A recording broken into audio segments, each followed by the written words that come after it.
Agnipath recruitment scheme के फायदे बहुत हैं, लेकिन 4 साल बाद रिटायर होने वाले जवानों को अगर सही मौके ना मिले तो खतरा बन सकते हैं।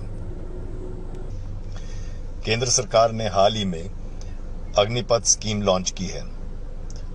इसके जरिए सैनिकों, नाविकों और वायु सैनिकों को रिक्रूट किया जाएगा। इस स्कीम को अग्निपथ नाम दिया गया है और इनमें जवानों को रिक्रूट किया जाएगा। उन्हें अग्निवीर कहा जाएगा। इन जवानों को 4 साल के लिए रिक्रूट किया जाएगा।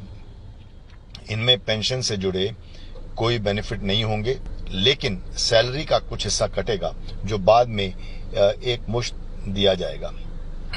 वहीं 4 साल बाद 25% सैनिकों को स्थायी तौर पर नियुक्ति दी जाएगी। इस नई रिक्रूटमेंट पॉलिसी को लेकर देश भर में हल्ला मचा हुआ है। युवा पीढ़ी सड़कों पे उतर आई है। हालांकि अब ये आर्म्ड फोर्सेस पर है कि वो न सिर्फ इसे लागू करें, बल्कि इसको एक एडवांटेज के तौर पे लें। इस स्कीम में कुछ फायदे हैं और कुछ चुनौतियां भी हैं। अब आर्म फोर्सेस को बिना अपना बैलेंस बिगाड़े, संतुलन बिगाड़े, चुनौतियों को स्वीकार करना। फायदे की बात करें तो हर 4 साल में 3/3 हिस्सा रिटायर हो जाएगा। इसकी जगह अपनी उम्र से 30 के दशक में रिटायर होने वाले जवान भी यंग होते हैं, लेकिन इसमें कोई दो राय नहीं हो सकती कि 20 के दशक वाले जवानों की उम्र कम और वो ज्यादा एनर्जेटिक होंगे और ऑपरेशनल कॉन्टेक्स्ट के हिसाब से ज्यादा fit. Young generation army join करने के लिए बहुत उत्सुक है। इसमें कुछ ऐसे भी हैं जो आर्मी को लाइफ टाइम कैरियर नहीं बनाना चाहते। उन लोगों के लिहाज से तो ये स्कीम बहुत बढ़िया है। दूसरी अहम बात यह है कि जूनियर लेवल को लेकर लीडरशिप ज्यादा डेवलप होगी, क्योंकि सिर्फ टॉप 25% ही स्थायी तौर पर नियुक्त किए जाएंगे और टॉप 25% में आने के लक्ष्य से अग्निवीर अपना सर्वश्रेष्ठ परफॉर्मेंस देंगे। ये एक तरह से उनके लिए मोटिवेशन का काम करेगा।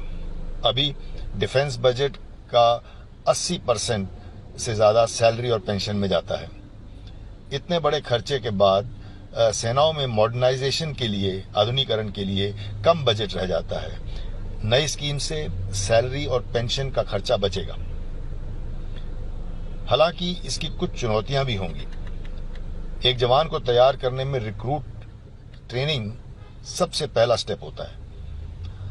आपसी सौहार्द और अपनेपन की भावना बाद में आती है, लेकिन अब ट्रेनिंग का पीरियड कम हो जाएगा।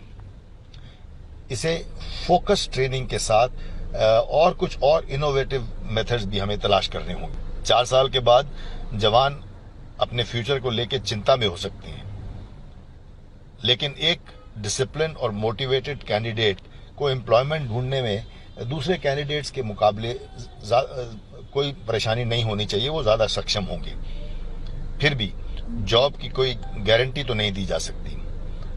हालांकि सरकार को इन जवानों को पैरामिलिट्री और सेंट्रल आर्म पुलिस फोर्सेस में प्रेफरेंस दें तो अच्छा होगा।